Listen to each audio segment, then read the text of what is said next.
Le droitard dont on va parler aujourd'hui, c'est un droitard qu'on m'a envoyé dans les recommandations, etc. On m'a dit, meuf, il faut absolument que tu ailles voir ce mec. Vraiment. Genre, il faut que tu ailles voir. Du coup, j'ai juste cliqué sur ça et on va aller checker. Alors, petite précision. Genre, je suis pas une immense influenceuse, d'accord? C'est Mel qui nous avait recommandé ce mec. Je suis pas une immense influenceuse, mais c'est la première fois que je parle de quelqu'un de moins connu que moi. Donc quoi, c'est la journée des petits, des premières fois quoi, où je valide mon statut. On va parler de quelqu'un de, effectivement, lame, ça veut dire chiant, nul, un peu paresseux. Enfin, je sais pas comment dire, c'est lame, quoi. Genre, Psyodélique, tu vois, il est vraiment lame. Et donc, du coup, voilà, je vous invite à, évidemment, ne pas aller harceler ce bonhomme. Peu importe si il est parfaitement ridicule, peu importe si, genre, il va vraiment nous faire péter un plomb. Parce que j'ai l'impression que le ref est déjà tellement ridicule que cette capsule sera largement suffisante, à mon avis, en termes de ce qu'on va lui mettre dans la gueule là, maintenant, tout de suite. C'est pas la peine, après cette capsule, d'aller lui casser les couilles. Vous voyez ce que je veux dire? Genre, on se fout de sa gueule maintenant, on va se foutre de sa gueule dans mes commentaires, y a pas de problème, ça c'est bon, c'est ok. On en reste là. Ça vous va? Ça va pas l'aider à être moins un gros facho si vous allez dans ses commentaires lui casser les couilles. Hein. Ça reste vrai. Après, voilà. Bon, le ref a des opinions, hein, faut qu'il les assume. Du coup, aujourd'hui, on va parler de Lucas33. Je n'ai rien regardé de ce mec. Il publie des vidéos tout le temps. Et c'est un immense chrétien. Personne ne le connaît. Donc, du coup, je pense qu'on va regarder lesquelles vidéos sont les plus red flags et on va voter pour laquelle on regarde. Il y a une vidéo sur les émotions. Oh, attendez, ça c'est bien. L'ultime modèle pour les hommes catholiques. Ah ouais, ça c'est bien. Les vertus masculines à incarner au quotidien. Je pense que le modèle catholique est mieux. C'est un peu une redite. Mais toute première confession. La chasteté n'est pas optionnelle. Oh, alors ça c'est bien. Deviens l'homme que Dieu veut que tu sois. Oh bah, ça c'est bien ça aussi. Comment gérer les haters? Oh bah, ça c'est nous. Donc on va le regarder ça aussi. Oui, tu peux devenir un saint. Oh mon Dieu. Comment se débarrasser des jeux vidéo? Parfait. Pourquoi le catholicisme et pas l'islam ou le judaïsme? Ça écharpe, je te la laisse. Chaque homme se doit d'être fort. Encore un truc sur les hommes. C'est aussi un peu un influenceur mascu, hein. Mascu catho. Quoi, écoutez, pendant l'entraînement? Ah ouais. C'est définitivement un influenceur mascu catho. Tu veux qu'on monte en vocal? Vas-y, attends. Celle sur l'islam et sur le tout, je le mets de côté, tu montes en vocal pour ce truc-là. Faire un react en binôme avec écharpe. Hein. Ok, vous avez 2 minutes pour voter. Je lance un son le temps qu'on se décide. Du coup, c'est la chasteté qui a gagné. Et ensuite, on va regarder devenir un homme, puis l'addiction aux jeux vidéo, puis les haters dans cet ordre-là. Je pense que chasteté puis devenir un homme, ça va bien s'enchaîner. Allez, c'est parti. Je pense qu'on va mater ça en accéléré. Au nom du Père, du Fils et du Saint-Esprit. Ça commence bien. Ainsi soit-il. La chasteté n'est pas une option pour un vrai homme. Un vrai homme, non seulement qui soit je pense, de toute confession ou autre religion, etc. Bon, ça va. Moi, du coup, je me sens bien. Je peux me branler, je pense. Mais évidemment, moi, j'ai parlé d'un point de vue purement catholique et chrétien, parce que la chasteté, elle ne se résume pas au catholicisme, dans le christianisme au large, mais à toutes les confessions, qu'elles soient hérétiques ou pas. En fait, c'est un principe qui est biblique et c'est un principe qui, justement... C'est quand même fou de passer sa vie à tout faire pour être le pire baiser du monde. Et littéralement, porté par notre Seigneur et Sauveur Jésus-Christ lui-même, par exemple, dont je vais parler un peu plus tard, sur son ministère sur cette terre, parce que lui, effectivement, il a fait, comme le font les moines et les prêtres d'ailleurs, vœu de chasteté, vœu de pauvreté et d'obéissance, on pourrait par exemple aussi dire au Père. Bref, pourquoi est-ce que je dis ça? Pourquoi est-ce que je dis qu'un homme ne peut pas être... Ah oui, obéis à ton daddy, obéis au Père. Complet sans la chasteté. Le Saint-Père, mon corps vous appartient. Parce qu'effectivement, un homme peut... Même un homme voilà, qui fornique, etc., il peut atteindre de hauts sommets, il peut être très beau physiquement, il peut être très bien en place en termes d'argent, etc., il peut être très beau, en bonne santé, il peut être le PDG d'une boîte, il peut être très performant dans la vie en général, mais le problème c'est que la chasteté, c'est quelque chose qui est primordial dans la vie de chaque homme, surtout catholique évidemment, pour des raisons évidentes dont je vais reparler juste après. Mais pourquoi est-ce que même pour un homme normal, est-ce que c'est si important justement d'être chaste? Parce que je pense que la chose la plus importante qu'il faut dériver de la chasteté, mis à part justement la pornographie, la masturbation, etc., parce que je pense que la plupart des gens performants ont, entre guillemets, déjà laissé ça derrière eux, mais justement parlons plutôt de l'aspect important de la fornication, de la chasteté, qui est la fornication, donc de ne pas... Parlons de l'aspect important de la fornication. Il attend que ça. Tu sens que le mec, il est à 2 doigts de partir en mode la chasteté, la fornication. Non, il faut qu'on parle de l'important de la chasteté, la fornication. de ne pas. Ah, c'est vrai que moi, je fornique. Hein. Ah ouais, moi, je fornique tous les jours. Enfin, Ah, ça fornique ici. Hein. Voilà, de ne pas forniquer, de ne pas coucher avec des femmes qui ne sont pas nos mariés.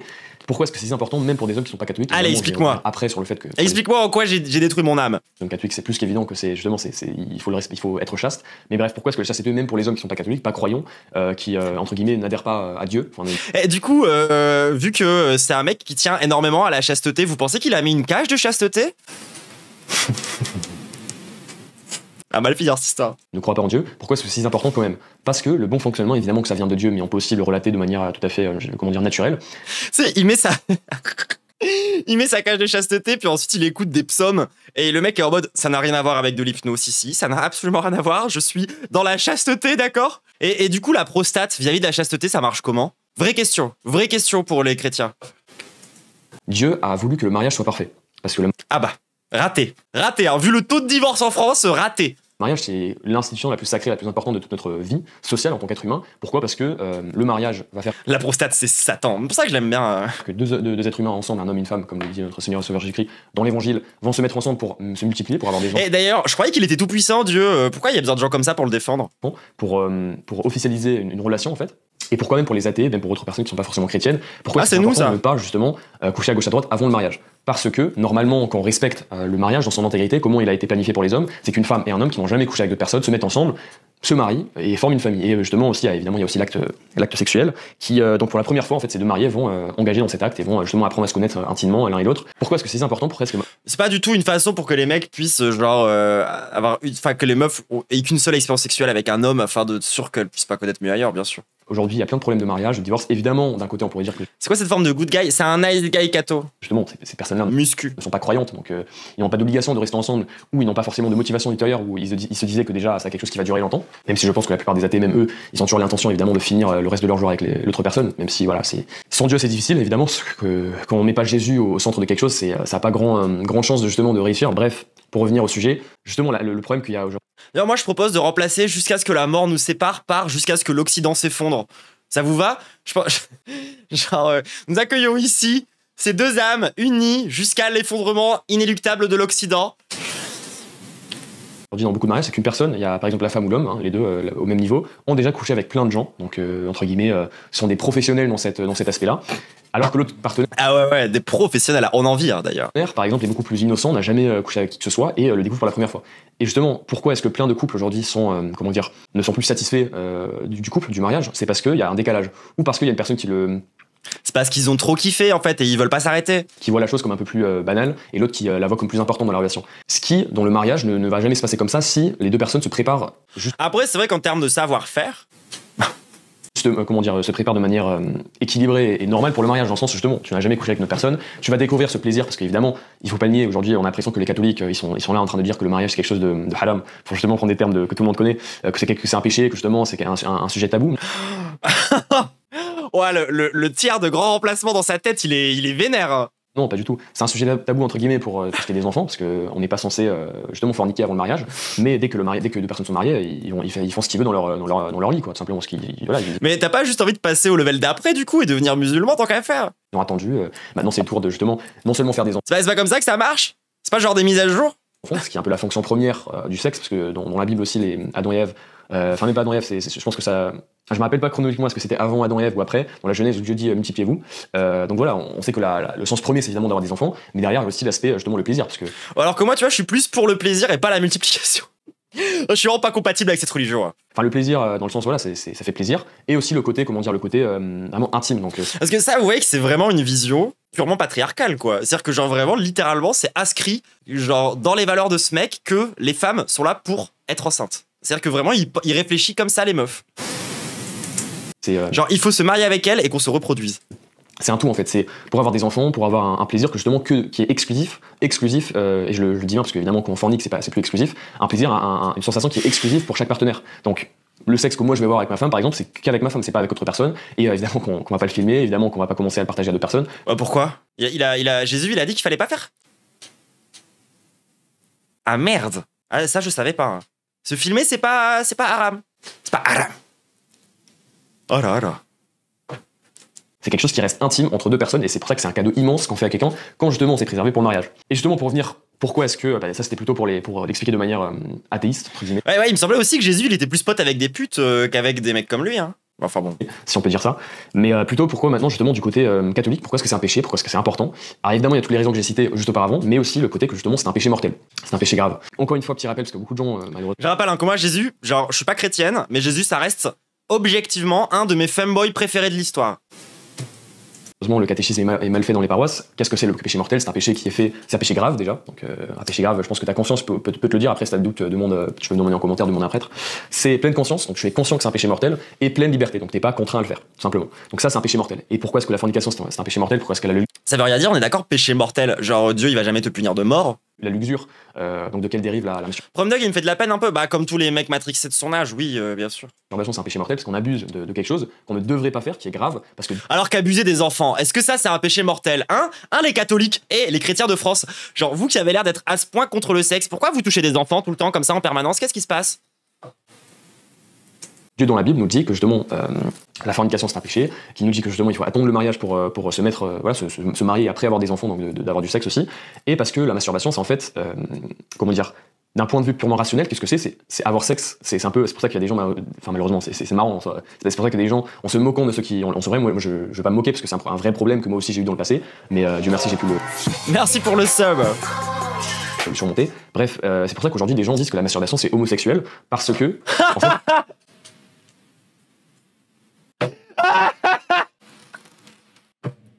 Oh, je l'avais pas vu venir. Oh, c'est la première fois que je l'entends ça. C'est incroyable. Attendez, quoi? Attendez, comment ça, mon ref? Merci, j'ai pu le surmonter. Bref, c'est pour ça qu'aujourd'hui des gens disent que la masturbation c'est homosexuel parce...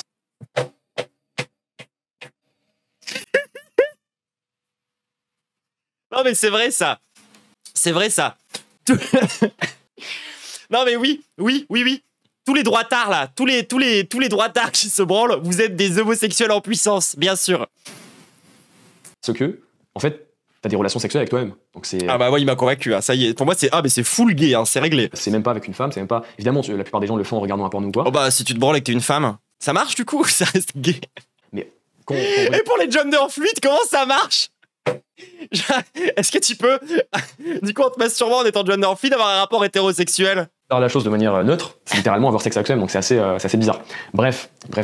Pour ces raisons-là, on sait très bien, et tous les pères de l'Église le disent, tous les saints, le catéchisme, etc. Évidemment, on le sait très bien, que c'est un péché mortel, mais justement... Non mais la branlette, c'est gay, je l'avais jamais entendu. J'avoue qu'elle est vraiment extraordinaire. Même si tu te branles en regardant des meufs, t'es gay, d'accord, espèce de sale pédé? Faut aussi en prendre conscience. Et pourquoi est-ce qu'aujourd'hui notre génération, et c'est pas qu'à partir des années 2000 ou quoi, hein, c'est déjà au 19e siècle, 18e siècle, je pense que ça s'est beaucoup développé. Tous les saints le disent, putain, même les saints transmasques. Il y a des saints de l'église catholique qui étaient des personnes trans, hein.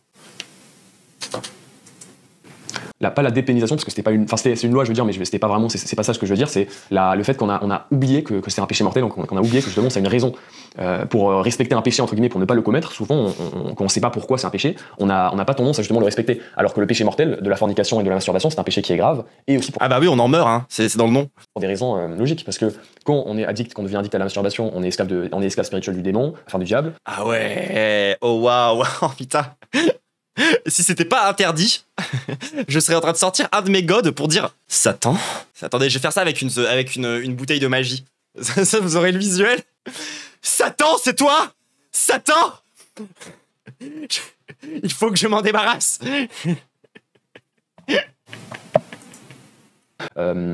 On n'a plus aucune force mentale, on se sent faible physiquement, spirituellement, on s'éloigne du Dieu factuellement. Va des rétros! On a moins de respect pour les femmes et pour soi-même en général parce qu'on regarde des pornos. Et pour la fornication, bah, justement, on n'assure pas le bon fonctionnement du mariage, on va avoir des problèmes plus tard dans la vie. Il y a beaucoup d'avortements d'ailleurs qui résultent... Attends, quoi? Alors, attendez. Comment est-ce que ce mec va faire le lien entre la masturbation et l'avortement? Comment il va faire? Premier degré, je me pose vraiment la question. Stun, du bon sens. Il a une cage de chasteté dans la main? Non, non, par contre, je pense qu'il en a une sur la... Oui. Tim Cook. Si t'as des gosses, t'as moins de temps. Quand tu te masturbes, comme c'est homosexuel, tu peux tomber enceinte. Bah non, justement, du coup. La main peut tomber enceinte. Y a pas de bébé. Ah, tu tues le sperme! Oui, bah attendez, mais non, mais quel rapport avec l'avortement? Non, je l'ai pas, hein. Je ne sais pas comment ça va marcher. C'est de l'avortement préventif. Ah, ça, y a moyen, ouais.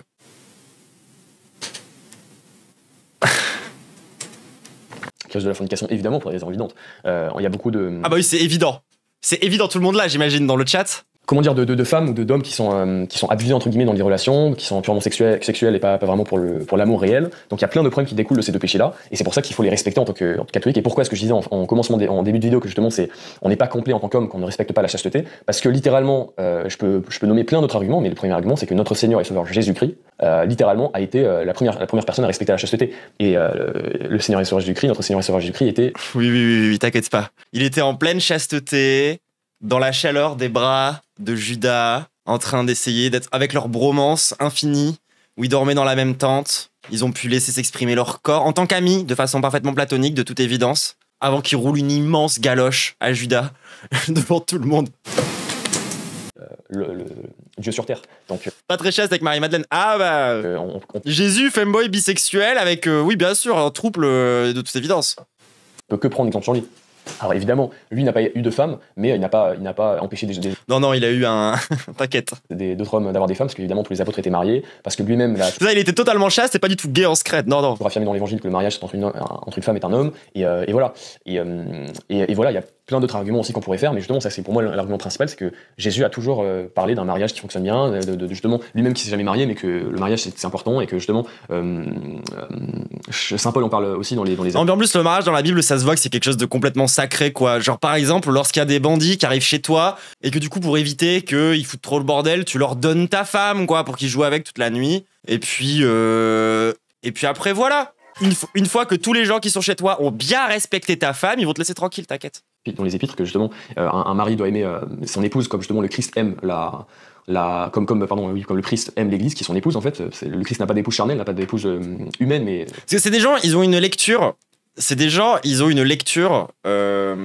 très littérale des textes. Ils ont une lecture très premier degré. Donc je vois pas pourquoi est-ce que moi, je me ferais chier à pas avoir une lecture premier degré des textes, surtout quand ça parle de viol. Par exemple.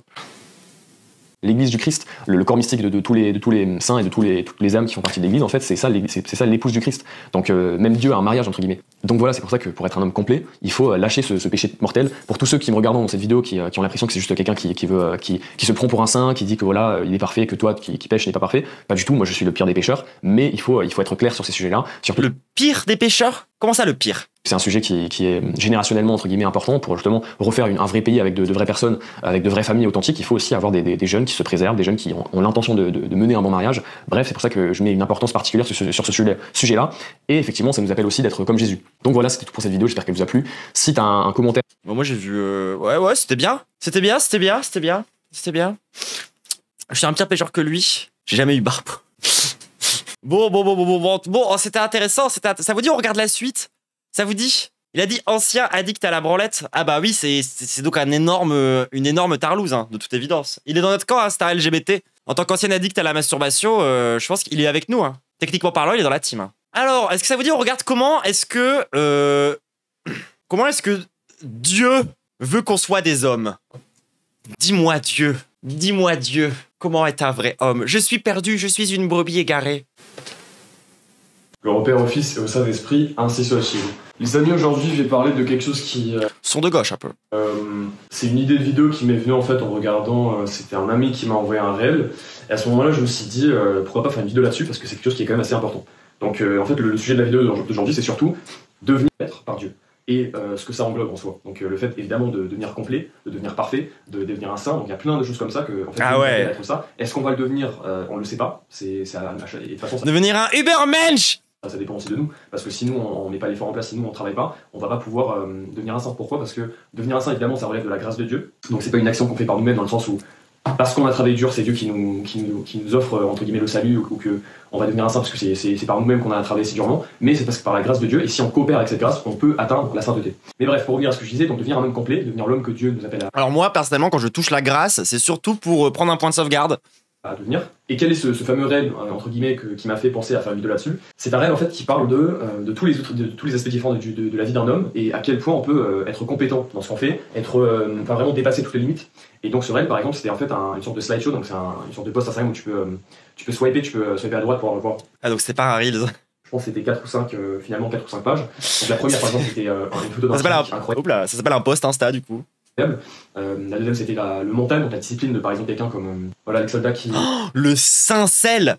OMG, c'est le meilleur nom, c'est le Sincel. Et voilà, qui s'appelle David Goggins. Après, il y avait aussi l'intelligence qu'on peut atteindre. Donc, en fait, c'était vraiment sur le format de le physique qu'un homme peut atteindre, l'intelligence, la discipline qu'un homme peut atteindre, la sainteté. Bref, plein de choses intéressantes qui, en fait, sont intéressantes à développer. Et ça, en fait, c'est quelque chose qui m'a motivé à faire cette vidéo parce que ça parle vraiment du fait qu'en tant qu'homme, on a vraiment un potentiel, pas illimité, mais presque sans limite. Dans le sens où, en commençant justement par le fait, donc je vais commencer par le physique et après je vais parler d'autres choses aussi. Pour, le physique, important ça. Tous les aspects de cette vidéo, justement pour couvrir un peu tous les aspects qui étaient présents dans le réel. Donc en commençant par le physique, qu'est-ce qu'on peut réalistiquement atteindre et comment dire, qu'est-ce qui est justement, qu'est-ce qu'on peut atteindre, qu'est-ce qui n'est pas atteignable et quelles sont les limites du corps humain. Et pour moi, j'ai trouvé que justement, déjà que moi, j'essaie de faire beaucoup de choses, mais moi, c'est récemment. Bah, du coup, ça veut dire qu'on a le droit de parler de son physique, oui? C'est-à-dire que j'ai repris le sport sérieusement. Donc, en fait, il faut vraiment penser ça sur des décennies carrément. Parce qu'un homme qui commence le sport dans sa vingtaine va probablement le faire à haute intensité, on va dire, pendant une vingtaine d'années. Puis après, il va continuer, mais plus à cette intensité. Bref. Ah, il a pas tort, faut que je m'en mette au sport. Pour remettre en contexte, donc moi qui ai un physique, on va dire, déjà pas mal, qui essaye de justement aussi l'utiliser pour faire des sports de combat, déjà moi je remarque. Oui, par contre, gère ta barbe. Mon physique, j'arrive à le changer assez rapidement. Je vois que tu peux passer par exemple en 6 mois, voire en 1 an en fait, d'être obèse à avoir des abdos. Donc il y a vraiment Ne pas parler de ses oreilles, ne pas parler de ses oreilles, ne pas parler de ses oreilles. Dépendant de chaque corps évidemment, mais je veux dire dans la plupart des cas en fait on a des génétiques assez moyennes. Allez, la génétique. Mais attends, tu crois en l'évolution? Tu crois en l'évolution des espèces de Darwin, toi? Atteindre des résultats atteignables, ce qui fait qu'effectivement quand on regarde justement des physiques, surtout les personnes qui font pas de sport, donc les personnes qui de base ne sont pas très actives, quand ils voient des physiques incroyables par exemple de combattants de l'UFC, ouais, des physiques incroyables, de mecs qui vont à la salle de muscu, etc., ils ont l'impression que c'est quelque chose qui est que atteignable. Et pas 1 heure dans une salle de muscu, hein. Et ouais. Si tu te dopes. Alors que quand moi je regarde par exemple des physiques de combattants MMA, comme par exemple, il y en a un par exemple qui s'appelle Alman Tsaroukian, c'est un Arménien qui a un physique incroyable. Évidemment, c'est aussi dû. Ça fait longtemps que les cathos ont digéré Darwin, oui, je sais, c'est juste que j'aime bien Taunt. À sa génétique, mais la plupart, ils ont tous les physiques incroyables. Et pourquoi? Parce qu'en fait, c'est des gens qui s'entraînent jour et nuit, qui mangent bien, qui mangent sainement, qui s'entraînent souvent. Et en fait, c'est des personnes qui, justement, parce que l'UFC c'est quelque chose d'officiel, entre guillemets, aux États-Unis, c'est quelque chose qui est régulé, donc t'as pas le droit justement de doper. Ce qui fait que, surtout aujourd'hui, avec. Voilà, il y a plein de. Oh, bah non, mais t'inquiète, maintenant aux États-Unis, il y a une nouvelle compétition exprès pour les gens qui se dopent. C'est Donald Trump qui a mis ça en place. Avant c'était un peu plus facile de le faire, mais aujourd'hui c'est impossible de se doper. Ce qui fait qu'aujourd'hui ces mecs ils ont des physiques comme ça, mais c'est naturel. Donc, et même regarde les lutteurs, regarde les footballeurs. En fait, dépendant du physique que t'aimes, donc les footballeurs ça va être un peu moins stock, mais plus défini. Les lutteurs ça va être un peu plus stock, un peu plus athlétique. On s'en branle en fait. Le fait de. Enfin, je sais pas si c'est explicitement dans le poste, mais moi je pense justement c'est corrélé. La santé qu'on peut atteindre, par exemple vivre jusqu'à ses 100 ans, jusqu'à ses 90 ans, c'est aussi un tout. Faire du sport, manger sainement, parce qu'évidemment si on veut atteindre si on veut avoir des muscles, faut manger des protéines. Si on veut pas avoir trop de gras, faut jeûner, faut surtout être en déficit calorique, il faut justement manger de manière propre. Donc évidemment que tout ça va ensemble, et justement pour reparler de Arman Tsaroukian que j'avais pris comme exemple parce qu'il a un physique incroyable, cette personne-là n'est pas dopée. Donc là il nous dit faut pas se branler, faut manger 5 fruits et légumes par jour, d'accord.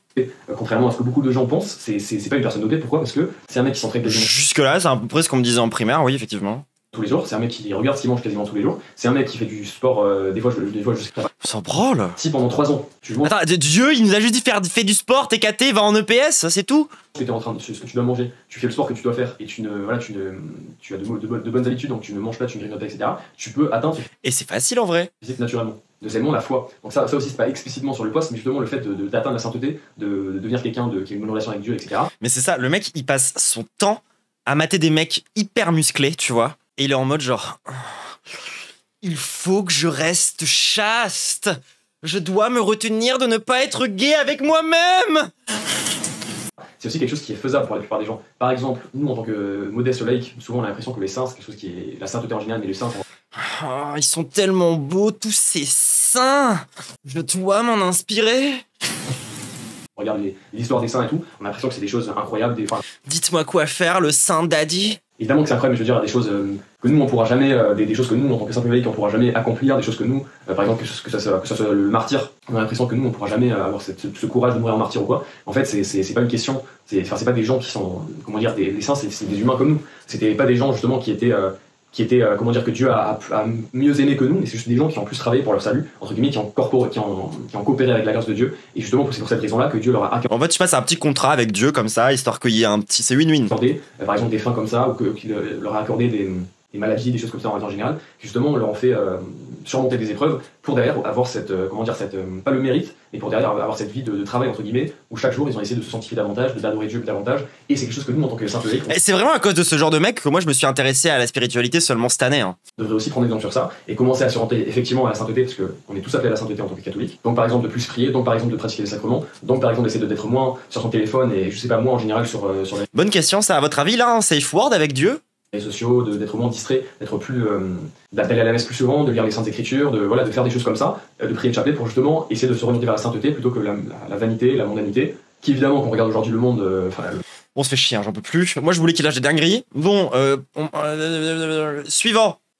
Alors attendez, il y a les critiques, les haters, ça on regarde pour la fin. Comment se débarrasser des jeux vidéo? Vous le savez, alors définitivement, hein, moi je pense que pour ce mec, je suis le diable, d'accord? Mais littéralement, c'est-à-dire que si c'est moi Satan. Voilà, je couche à droite et à gauche, je ne respecte pas l'institution du mariage, je suis une immense tarlouse devant l'éternel, et surtout je suis donc une ancienne développeuse de jeux vidéo. Pourquoi tu veux interdire le taf que je faisais, mon ref? Au nom du Père, du Fils et du Saint-Esprit, Amen. Ouah, tout est tellement red flag dans sa chambre. Aujourd'hui, on va parler de jeux Meilleur micro par contre, ça fait du bien. vidéo tout simplement, parce que c'était un sujet qui me tenait à cœur, particulièrement pour la raison qui est que justement moi aussi dans ma vie... Ça, tu sens que c'est vraiment des gens qui ont des gros problèmes dans la vie. Quand ton problème dans la vie, c'est que t'as trop joué aux jeux vidéo. Je joue aux jeux vidéo, et vu que j'étais encore assez jeune quand je... Par contre, tu peux mettre le son encore moins fort à chaque vidéo, s'il te plaît, mon ref? Vidéo, j'avais jamais compris les arguments, pourquoi ne pas jouer aux jeux vidéo, pourquoi ne pas juste s'amuser, et du coup c'est pour ça qu'aujourd'hui on va parler de jeux vidéo. 30, je suis à 30 DVD à rajouter là. On est un homme qui veut se prendre au sérieux et qui veut faire quelque chose de son temps libre et surtout être productif. Ah, j'ai pas activé le gars, je suis trop connu. On va conne. voir pourquoi est-ce que les jeux vidéo c'est pas forcément très bien pour notre cerveau évidemment, ça c'est tout un argument. Pourquoi est-ce que justement c'est pas bien pour nous en général en tant qu'homme de jouer aux jeux vidéo. Comment arrêter de jouer aux jeux vidéo, comment s'en débarrasser définitivement et comment faire Comment ça, c'est mal? justement pour par exemple remplacer le jeu vidéo, que faire à la place. Alors pour commencer, quoi qu'on en pense, les jeux vidéo c'est évidemment pas identique à 100% au scrollage, donc le scrollage qui est le fait de passer ses journées à scroller sur internet, sur les réseaux, Le doom scroll, bien sûr. etc. Ou même de passer ses journées sur Twitter, c'est un peu la même chose. C'est en fait la recherche de dopamine, donc on regarde, on cherche. Oui, ça c'est Jésus, il l'a dit. Hein. Ça c'est le message de Dieu. Hein. Dieu, il a dit, hey, la dopamine, faites gaffe. Dieu, il était en mode genre, ouais, tout ce qui est dopamine, truc qui vous apporte de la dopamine, faut faire attention, hein, bien sûr. Un contenu qui va nous plaire, pour nous faire rigoler, pour nous faire ressentir des émotions, que ce soit des contenus tristes, des contenus politiques. J'espère qu'il y a un maximum de gens qui sont sur ce chat qui sont également en train de jouer à Minecraft pendant qu'on regarde ça. Sur notre serveur communautaire. Des contenus juste humoristiques, donc il y a plein de contenus différents. Ouais, Jésus, il était en full dopamine détox. Hein. D'ailleurs, c'est ça qui a posé problème. Hein. Et les jeux vidéo, c'est un peu la même idée. T'as une journée assez stressante, et du coup, tu vas très... En fait, c'est des gens, ils détestent le kiff. Je suis désolé, mais genre, on est d'accord que le ref, il a une vision de la religion, de la spiritualité purement sacrificielle. Genre, c'est que des trucs de merde. Genre, t'as pas le droit de ken, t'as pas le droit de profiter, t'as le droit de rien. Réfugié sur Instagram Reels, où tu vas te réfugier justement sur les jeux vidéo. C'est passer une soirée à jouer à, je sais pas, League of Legends ou Rocket League ou Fortnite, et c'est un peu la même chose. Tu vas essayer de retrouver le plaisir immédiat, qui est justement le fait d'avoir une telle arme, d'avoir... Après, peut-être qu'il prend quand même une certaine forme. Est-ce qu'il s'est posé des questions sur à quel point ça pouvait déclencher chez lui des bursts de dopamine lorsqu'il met sa cage de chasteté, là? Une sorte de box que tu ouvres, d'avoir un cadeau léger. Pour ne surtout pas être gay avec lui-même, bien sûr, on rappelle. Derrière, je sais pas, en fait, c'est vraiment la recherche du plaisir immédiat, ce qui fait que, évidemment, ça prend un peu la même forme. Donc, ceux qui ont du mal avec, c'est assez marrant, parce que moi, quand j'ai du mal avec, en général, quand j'avais du mal avec justement le fait de scroller, j'avais aussi du mal avec le fait de jouer aux jeux vidéo, trop jouer aux jeux vidéo. Et justement, je vais revenir sur ça après. Est-ce que pour moi, on peut trop jouer aux jeux vidéo? Est-ce que, par exemple, il y a une solution équilibre? Alors, par contre, on peut avoir un discours un peu basé sur les phénomènes addictifs dans le jeu vidéo. Genre, c'est pas parce que les gens racontent n'importe quoi et que le machin est instrumentalisé en permanence et que les pires personnes sur Terre en parlent qu'il n'y a pas d'addiction aux jeux vidéo. Hein, les gens. C'est pas ça mon discours, hein. Bien sûr. Genre, y a évidemment des phénomènes addictifs dans le jeu vidéo qui sont des trucs de baiser. Il y a même des gens qui tentent de capitaliser là-dessus. Hein. Je sais pas si vous savez comment ça marche. Le modèle économique, typiquement, des free-to-play, c'est une immense dinguerie. Hein.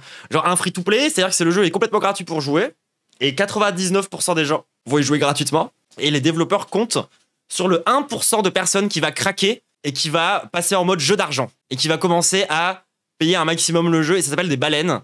Et en gros, tout le modèle économique des free-to-play repose exclusivement sur les baleines. C'est-à-dire qu'en gros, vraiment, tu tentes, en tant que développeur de jeux vidéo, d'exploiter une faille psychologique chez les consommateurs pour tenter de détruire la vie d'une fraction de cela pour ton bénéfice à toi. Et ces jeux-là représentent plus de 50% du chiffre d'affaires total du jeu vidéo. Donc c'est pas rien, quoi. Donc ouais, ça, t'enlèves les baleines, il n'y a plus de marché mobile. Il n'y a plus de marché du jeu mobile, ça n'existe plus. Donc, et par exemple, ça, c'est un des phénomènes dont on peut parler de façon extrêmement critique autour de, effectivement, la gestion de certains phénomènes addictifs dans le jeu vidéo. Certains jeux se rapprochent potentiellement de trucs de jeux d'argent, ce qui fout dans le mal et tout. On peut avoir un discours basé de gauche, pas réac, qui dit attention quand même. Genre, ça reste un machin qui balance de la couleur et qui balance de la lumière et des trucs positifs dans tous les sens. Et typiquement, quand t'es comme moi et que t'as un TDAH, par exemple, et que du coup, t'as ton système de récompense dans ton cerveau qui est complètement baisé, oui, ça peut être dangereux. Voilà, moi, il y a certains jeux auxquels je ne joue pas parce que je sens venir la merde, tu vois. Genre, typiquement, tu vois, même si c'est un jeu premium qui va pas me coûter méga cher, je ne jouerai pas à Balatro. Ça a l'air d'être un excellent jeu. C'est mort. Je vais pas niquer ma vie là-dedans. C'est hors de question, tu vois. Genre, non. Et je trouve que effectivement, on peut critiquer certains designs de certains game design qui servent à faire de la rétention d'attention, tu vois. Ou moi, j'aime pas beaucoup les jeux qui tentent de faire un maximum de rétention d'attention. Genre, les jeux qui tentent de tout faire pour que tu ne joues que à eux. Ça me gave un peu. Genre, moi, à la base, je suis une dev de jeux vidéo indépendant. Donc, ce que j'aime bien, c'est genre un jeu qui a un début, une fin, que t'as fini en 30 heures max. Et à la fin, t'es en mode, waouh, putain, quelle expérience. C'est un peu plus ça, moi, mon kiff de base dans le jeu vidéo. J'ai un peu le même rapport au jeu qu'à, je sais pas, moi, le cinéma, par exemple. T'es déjà intéressé au dark pattern côté UI. J'en ai entendu parler, j'ai un petit peu creusé à l'époque où j'étais dev. Mais j'ai pas creusé la question. J'ai pas creusé plus que ça la question. Enfin bon, toujours est-il que lui, du coup, moi, ce que je dis, c'est que les jeux vidéo, c'est excellent. C'est même particulièrement bon pour le développement cérébral à plein de niveaux. Par contre, c'est comme beaucoup de choses agréables, hein, c'est qu'avec abus, tu peux vraiment tomber dans des trucs pas cool, quoi. Moi, je connais des gens qui ont redoublé leur bac à cause de Dofus. Ça reste un peu réel, tu vois. Genre, ça reste un peu réel. C'est hyper intéressant pour toi qui aime bien la psychosocio. Bah franchement, j'irai jeter mon œil. Hein. Go intégrer les dark patterns sur Minecraft. Bah je pense qu'on essaie de faire l'inverse justement. Minecraft, typique jeu qui m'a bouffé ma vie. Hein. Ça par contre, je dois reconnaître que Minecraft, j'y ai vraiment beaucoup joué. Ouais. Je pense dans le top 3 des jeux auxquels j'ai joué, il y a facilement Minecraft, Pokémon Emerald. Et Skyrim peut-être. Les dark patterns, en gros, c'est des designs d'interface qui sont faits pour vous enfermer, si j'ai bien compris. Vous voulez qu'on check vite fait? Attendez, on peut regarder vite fait en vrai. En vrai, la vidéo est pas très intéressante autant qu'on se renseigne. Un dark pattern ou dark UX est une interface utilisateur qui a été volontairement conçue pour tromper ou manipuler un utilisateur. Ces choix peuvent... Alors, oui, c'est l'UI en fait. Le concept même d'UI, c'est de tromper et de manipuler l'utilisateur. C'est un peu flou comme définition, ça. Littéralement, le level design, c'est tromper l'attention de l'utilisateur et le manipuler pour qu'il aille où tu veux qu'il aille. Pour le moment, c'est pas très précis. Ces choix peuvent aussi être décrits comme des éléments mis en place pour solliciter davantage l'utilisateur et faire en sorte que celui-ci reste plus longtemps sur un service à l'aide de biais cognitifs. Ouais, en fait, c'est un peu vague, je trouve, parce que oui, la base de lui, c'est de tromper, de manipuler, bref. Par exemple, pour obtenir le consentement de l'utilisateur afin de collecter ses données personnelles. Ah, voilà, là, ça devient plus précis. Celui-ci est souvent interrompu par un menu affiché inopinément qui empêche alors de continuer à utiliser un service comme il le souhaite. Ce menu contient un bouton pour refuser cette collecte et un autre pour l'accepter. Ce dernier est généralement d'une couleur vive afin d'encourager l'utilisateur à ne pas lire ou à envisager les modalités d'un service et donc à ne pas comprendre ce à quoi il consent. Donc en fait, voilà, moi je dirais que, genre en fait, le côté genre oui, c'est de la manipulation, c'est pour nous faire un peu bader, je pense, alors que, l'UX, c'est de la manipulation de base. Donc c'est plutôt genre l'exploitation de l'UX dans un but de rétention, d'attention, qui fait d'un dark pattern un dark pattern. C'est pas la manipulation en tant que telle, c'est pas le fait de tromper les gens, c'est plus pourquoi tu les trompes, dans quel but, et généralement c'est pour faire du fric. A priori, ou pour que les gens restent un maximum sur ton jeu, même si c'est pas le plus rentable, au moins qu'ils n'aillent pas ailleurs. Mais du coup, je trouve que c'est intéressant parce que oui, désolé, mais le level design, l'UX, l'UI en général, c'est déjà de la tromperie, c'est déjà de la manipulation en fait. Genre vraiment, c'est C'est un des premiers trucs que t'apprends justement. Hein. Normalement, quand tu fais un peu du Wix, c'est genre foutre un bouton. Et voilà. Par contre, du coup, si on veut voir qu'est-ce que c'est vraiment un dark pattern, ce serait cet exemple qui a été donné. Lorsque vous avez genre accepté les cookies qui est en vert brillant et que genre ne pas accepter la prise de data, c'est écrit, tu vois, dans un tout petit texte en bas à gauche, en gris sur gris. Ça, c'est, on peut parler de dark pattern par exemple. Mais oui, voilà, en fait, c'est ça, c'est comment tu utilises l'UX. Après, diriger n'est pas trompé. Bah, les frontières sont floues. Hein. Dans le cas de lorsqu'on parle du UI et du X, les frontières sont vraiment, vraiment floues. Bref, retour sur la vidéo de l'autre Kato. On peut jouer aux jeux vidéo de manière équilibrée, même si on sait que à la base, en fait, les jeux vidéo, comme le fait de scroller, vu que ça nous... Oui, si vous voulez des dark patterns dans le jeu vidéo, du coup, juste ouvrez Candy Crush. Ça nous donne un plaisir immédiat. Évidemment, ça nous dégoûte un peu du plaisir long terme, du fait d'avoir de l'effort, parce que évidemment, c'est aucun effort. Ah, ça, c'est très mal connaître les jeux vidéo, par contre. C'est très, très, très mal connaître. Ah non. Il y a des jeux, genre, désolé, mais Dark Souls, en termes de plaisir immédiat, c'est pas ça. Hein. Ah non. Comparé justement au sport, à d'autres activités comme ça, physiques, même intellectuelles comme les lectures, qui sont pas forcément jouissifs sur le moment même, mais que sur le long terme, en fait, ça va apporter des fruits, on va avoir du plaisir. Ah ben c'est très bien le level design. Laissez-vous manipuler par les level designers. Hein. Tant qu'ils font bien leur taf. Quand même, on va en tirer du plaisir. Et justement, est-ce que la solution ne serait-elle pas parce que moi aussi, j'avais exploré parce que moi, j'étais quelqu'un qui est vraiment, je dirais, de mes 15 à mes 18 ans, quasiment, j'ai été vraiment quelqu'un qui joue aux jeux vidéo très souvent. En termes de période aussi, plus en été, un peu moins en hiver. Mais justement, enfin, l'inverse d'ailleurs, plus en hiver, un peu moins en été. Ce qui faisait que j'étais vraiment, je parle d'expérience quand je dis que les jeux vidéo, voilà, quand j'en parle, je sais vraiment d'expérience. J'étais quelqu'un qui était quasiment addict aux jeux vidéo. Je suis passé par l'ordinateur, à la PlayStation, au téléphone même. J'ai joué à plein de jeux vidéo. Et du coup, est-ce qu'on peut jouer de manière... Un vrai petit geek. Équilibrée. Parce que beaucoup de gens, quand tu leur dis il faut arrêter les jeux vidéo, c'est comme si tu disais à une personne qui fume la... En plus, Dark Souls, il y a moyen qu'ils puissent kiffer. Hein. Il y a des trucs catholiques partout, ça parle de la souffrance. La cigarette, d'arrêter les cigarettes du jour au lendemain. Alors évidemment, pour moi, c'est la meilleure solution, mais justement, on va voir, est-ce qu'il n'y a pas une autre solution? Comme par exemple, arrêter de fumer un paquet de cigarettes par jour et de le réduire à 3 cigarettes par jour, et la même chose avec les jeux vidéo, d'arrêter de jouer 3 heures par jour, mais plutôt une demi-heure, une heure. C'était plutôt bon conseil. J'aurais dit oui, faut pas essayer d'arrêter du jour au lendemain, ça va juste vous mettre plus dans la merde. C'est un peu de faire le poseur d'essayer de faire ça, soyez raisonnable. C'est un plutôt bon conseil. Du coup, on va voir, est-ce que cette solution était envisageable? Moi, quand j'ai testé ça, c'est que j'ai rapidement réalisé que c'est un peu jouer avec le feu. C'est la même chose avec le fait de scroller, par exemple, si tu te dis, je vais limiter l'heure où je vais scroller à 1 heure et pas faire 2 heures. En fait, c'est quelque chose qui te permet de facilement déraper. Mais en fait, moi, je pense que par contre, tu vois, genre, le ref était pas addict aux jeux vidéo. C'était juste un joueur normal de son âge, etc., etc. Je pense sincèrement que c'est juste que dans notre société, on est tellement matrixé par le fait d'être productif et que du coup être productif c'est mis comme étant une valeur cardinale, essentielle, incroyable, au-dessus de tout, qui fait que dès que tu n'es pas productif, tu te sens mal et tu culpabilises.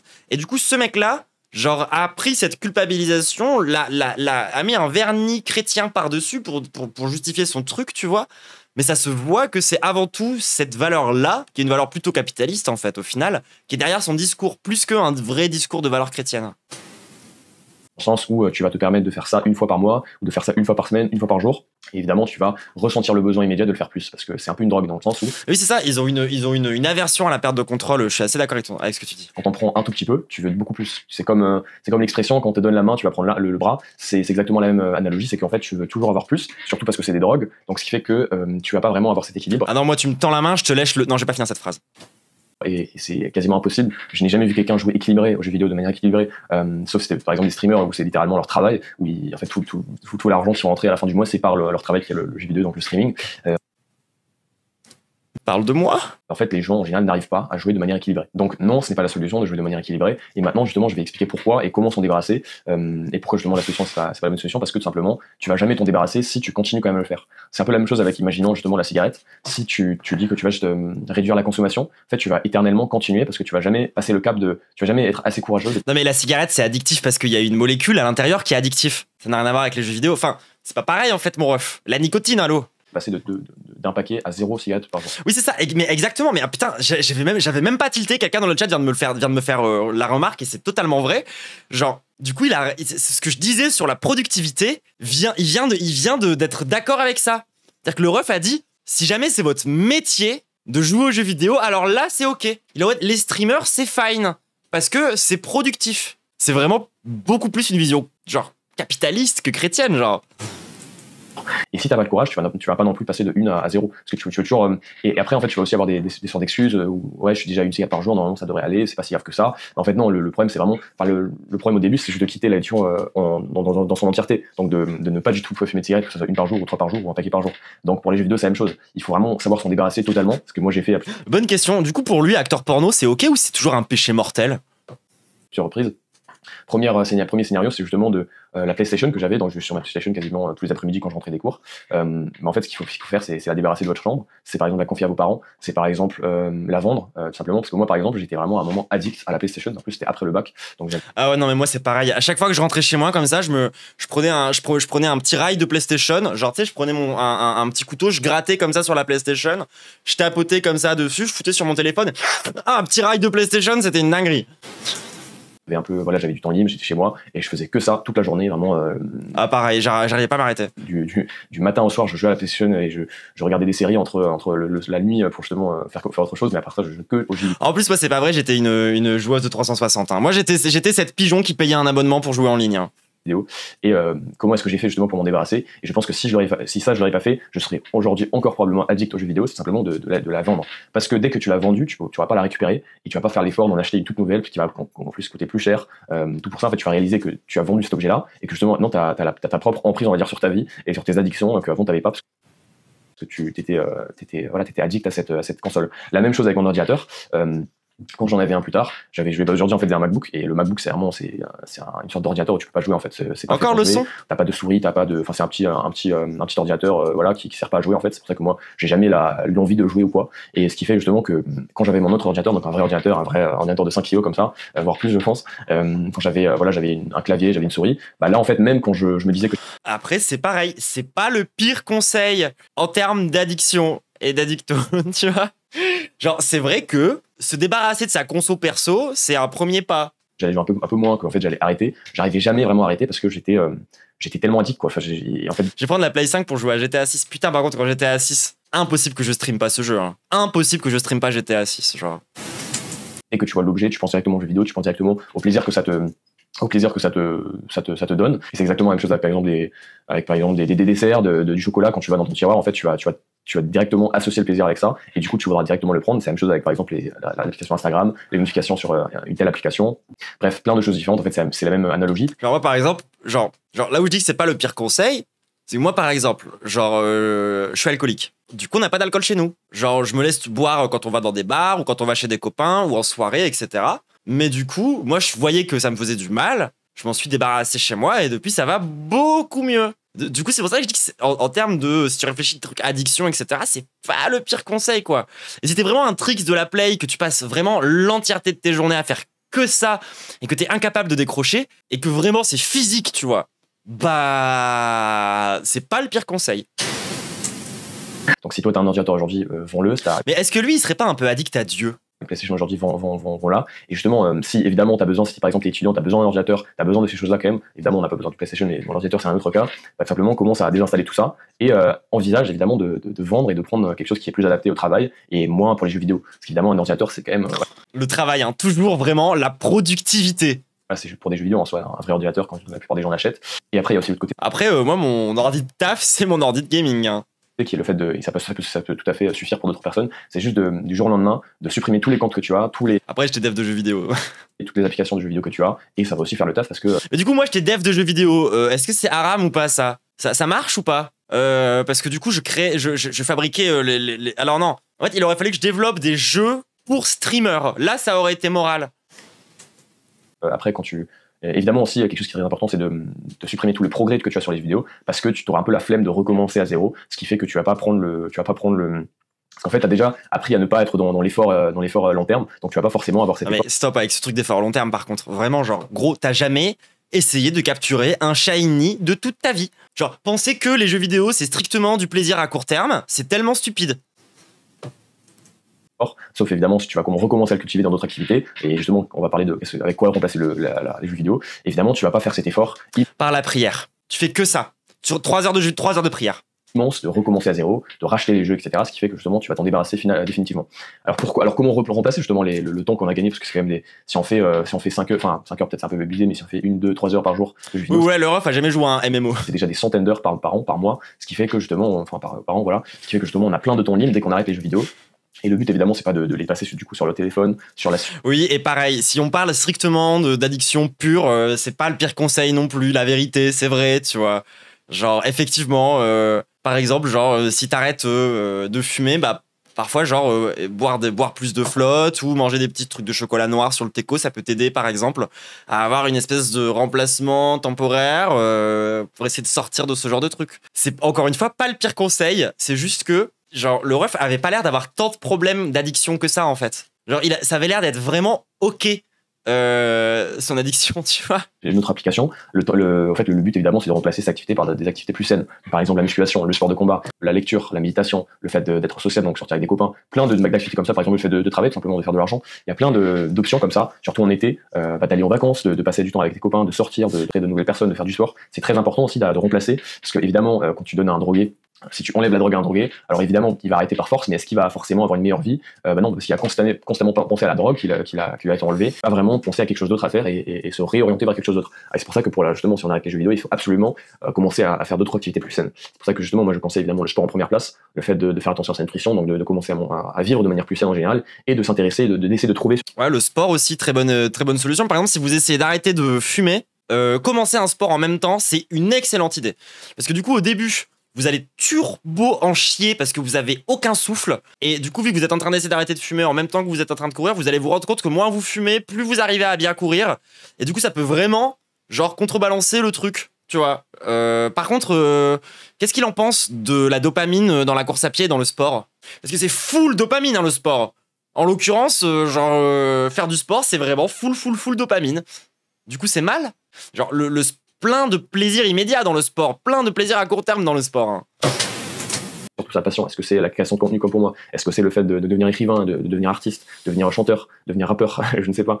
Il faut vraiment retrouver sa passion, et parce que dès qu'on a investi, dès que tout ce temps qu'on a retrouvé, on peut l'investir dans une passion, on va être épanoui dans notre vie en général. Trop de sport fait mal en tout cas. Non, mais ça c'est très réel. Hein. C'est très réel. Genre, en plus j'habite à Grenoble. C'est une ville dans laquelle tout le monde est sportif. C'est vraiment une dinguerie. C'est pour ça que je sais que lorsque je vais vouloir m'y remettre, bah, j'aurai juste à sortir et puis a priori, je trouverai des activités à faire, tu vois. Par contre, c'est vrai que, du coup, lui, il s'amuse à parler d'addiction aux jeux vidéo.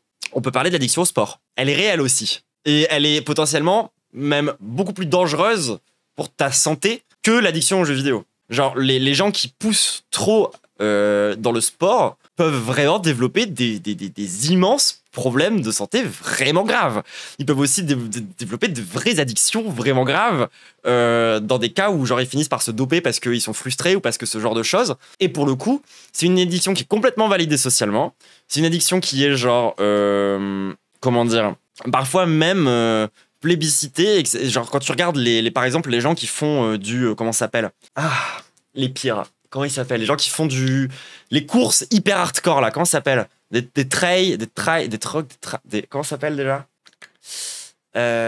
Ironman, Ultra Trail, voilà, Ultra Trail. Voilà, ce genre de truc, c'est pas hyper sain, c'est pas hyper healthy, tu vois. Je pense qu'on peut le dire. Genre, sans même parler du coup de toutes les injonctions grossophobes qu'il y a dans le sport, qui sont absolument immondes. Alors qu'il y a des mecs, ils ont un bon bidon et ils te défoncent la gueule. Hein. Ils ont des forces de bœuf. Hein. Ça, y a aucun problème avec ça, tu vois.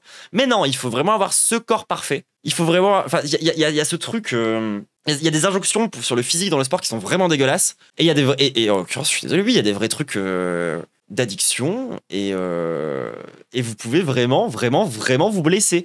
Moi, par exemple. Genre, j'ai un pote à qui d'ailleurs j'aimerais bien leur reparler parce que j'aimerais bien me remettre à l'escalade. Le ref, en fait, il a fait un long voyage pendant 2 ans et quand il est revenu, c'était un baiser de sport. Il avait arrêté l'alcool, il avait arrêté la fume, il avait commencé le sport de baiser, tu vois, et ça se voyait un peu qu'il avait remplacé les anciennes addictions par les nouvelles addictions.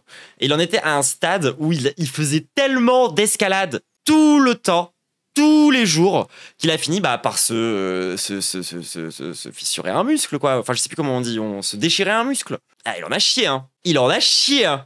Bah ouais, CF, par exemple, ouais, c'est un peu à ça que je pensais. La shitstorm que s'est pris Mathieu pour Galassi et une autre meuf, je crois, qui parlait avec lui, où ils ont fait ouais, Mathieu et Camille, c'est ça, ils ont fait un Reels où ils ont parlé de dire que genre tous les sportifs n'ont pas à avoir besoin d'avoir un physique de bodybuilder. C'est même plutôt une mauvaise injonction, c'est plutôt un truc dangereux. Ils se sont pris une turbo shitstorm. Turbo shitstorm. C'est comme les coups à la tête des rugbyman ou des boxeurs. Ouais, bah oui, ça a été prouvé hein, que pour le coup, y a des sports qui potentiellement vont vraiment te provoquer des lésions cérébrales sévères.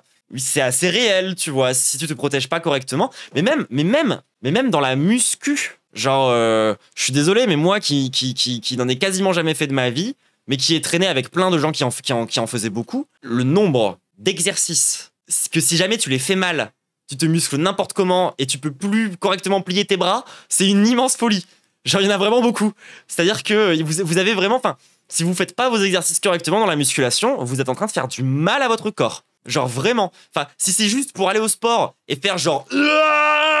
comme un taré pour vous défouler, ça sert à rien. Vraiment, c'est pas comme ça que vous allez vous muscler, premièrement. Et surtout, genre, vous allez vous blesser. Hein. Vous allez vous blesser, tout simplement.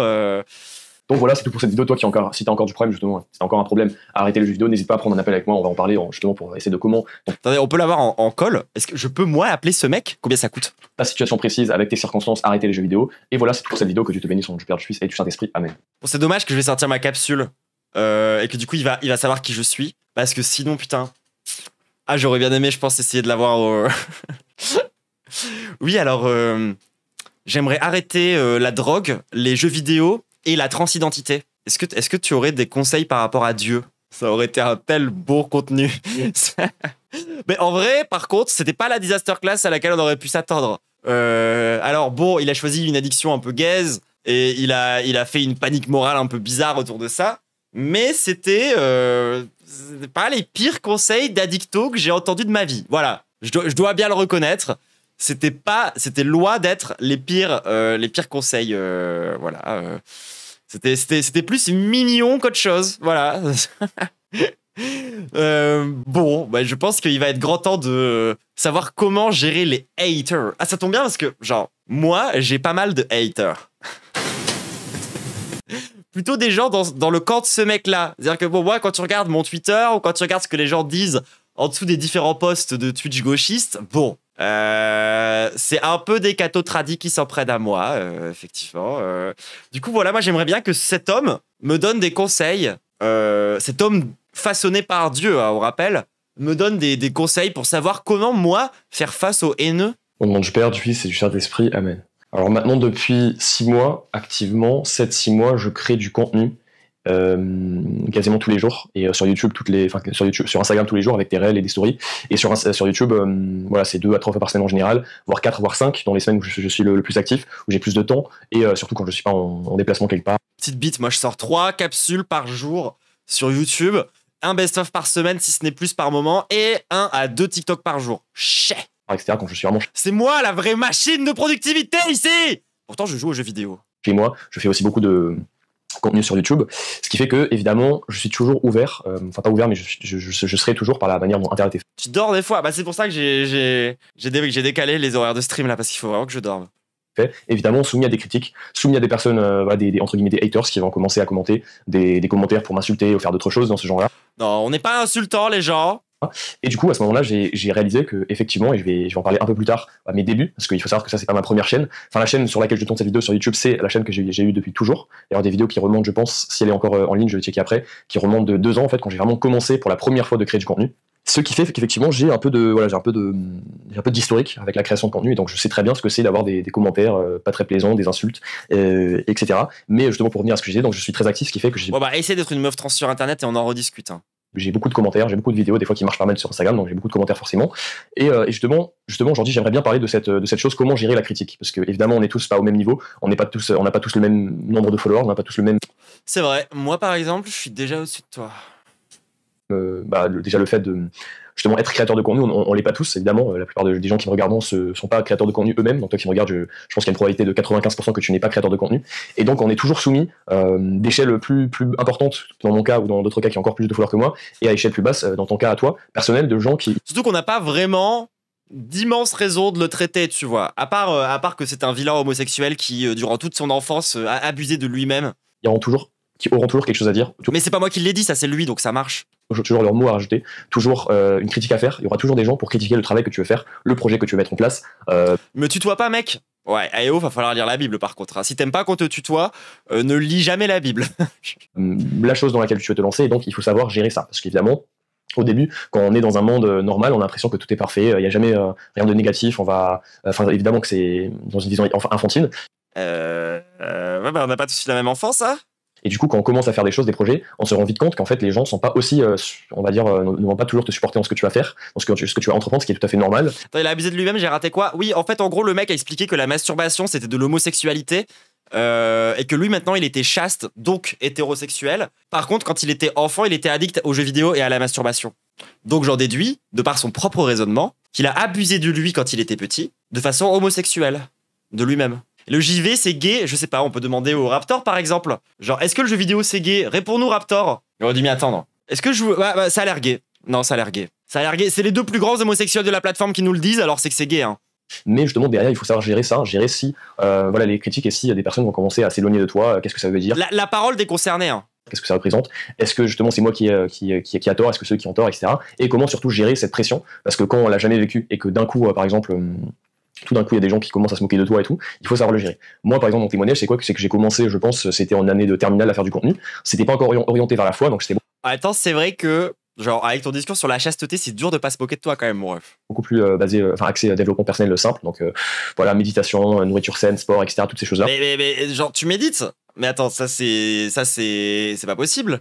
La méditation, c'est pas un truc d'une religion de orientale, bizarre. Tu devrais être contre ça. Les racines chrétiennes, elles sont où là? Et quand j'avais commencé, Tu devrais pas méditer, tu devrais prier. au début, il y avait pas beaucoup de gens qui le voyaient. Puis rapidement, évidemment, il y avait mes copains. Et j'ai eu de la chance que mes copains proches, donc ceux que j'appelle vraiment mes amis, n'ont jamais eu de. Ils ont toujours, quand ils ont vu un problème ou Ses copains. quoi avec leurs pensées ou quoi que ce soit, ils sont toujours venus vers moi m'en parler. Mais ils n'ont jamais eu de réflexe négatif, de réflexe de loser, quoi, de justement essayer de se moquer de moi. Mais il y a d'autres personnes qui ont commencé à se moquer un peu de moi. Il y a d'autres personnes qui me regardaient bizarrement dans les couloirs, etc. Ouais, 263 vues la vidéo. Je pense que le mec est bien placé pour parler de savoir c'est quoi les losers. Hein, bref, j'ai vécu ça et attention, je suis pas en train de dire que je suis une victime ou quoi. Parce que moi, déjà dans ma vie en général, je suis une personne qui, de la vie des autres, je m'en foutais grandement, ce qui fait que j'ai jamais eu de problème avec ça. Mais après, c'était un autre niveau quand justement les gens commençaient à en parler, Et moi, pas moi, hein. Quand justement comment dire, il y avait des premières personnes qui commençaient à justement voir le contenu, à regarder ce que je faisais de près, à avoir des critiques, etc. et à vraiment vraiment se moquer. Même en cours ça m'est arrivé. Et du coup à ce moment-là j'ai vécu une chose qui était que j'ai jamais vécu, où vraiment tout un environnement où j'étais à l'école, c'est un peu ton chez toi quoi, quand tu vas au lycée sur ton terminal, ce qui fait que justement j'ai eu beaucoup de pas de pression, mais je veux dire j'ai eu beaucoup de j'ai une nouvelle pression, une nouvelle forme de pression que j'ai jamais ressentie. Et du coup j'ai dû comment dire, réfléchir à comment gérer ça, comment faire par rapport à ça. Est-ce que je continue, est-ce que j'arrête sous la pression, est-ce que je ferme? Bref, il y a eu ce questionnement. Et simplement ce que j'ai fait, c'est adapter sans même le faire de manière officielle, dans le sens où j'ai pas commencé à lire des livres sur le stoïcisme, mais juste adapter la pensée qui en fait c'est ça, c'est vraiment, c'est genre en fait il a tous les codes des influenceurs masculins. C'est ça le truc, tu vois. Genre en fait j'ai pas envie de le traiter comme un influenceur chrétien catholique, parce que la vérité c'est qu'il articule tout son propos comme un mascu de base, vraiment. Genre là il vient de faire une référence au stoïcisme. Genre il parle de sport H24. C'est un mascu. C'est pas un catho, je sais pas quoi. Il a pas une pensée qui est chrétienne. Il a une pensée de hustler capitaliste bizarre. C'est pas pareil. Qui est pas qui est pas forcément à l'encontre du christianisme. Et du coup c'était un peu la mentalité.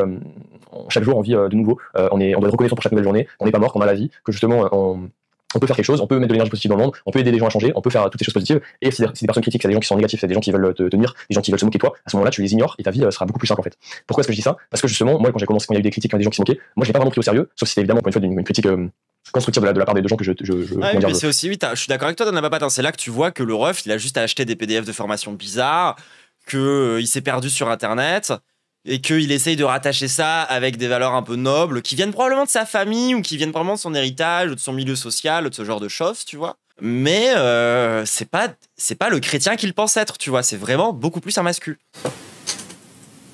Je connaissais bien, qui étaient vraiment mes amis là, à ce moment-là, oui. C'est pas un incel non plus, c'est plus un man going their own way chrétien, quoi. Bien sûr que j'écoutais, mais je veux dire que quand justement c'est pour se moquer, pour critiquer, même pas juste les gens dans la vraie vie, mais aussi sur les réseaux sociaux, évidemment, quand tu es débutant, c'est d'autant plus difficile de se créer de la légitimité parce que t'as pas de followers, t'as pas d'audience, ce qui fait que c'est vrai ça, je croyais qu'il fallait tendre l'autre joue.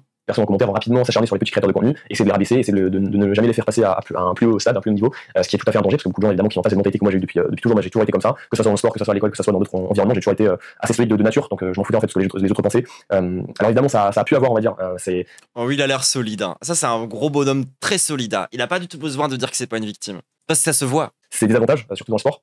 Même si jusqu'aujourd'hui je pense que j'étais vraiment surtout le hockey sur gazon auquel je jouais quand j'étais enfant.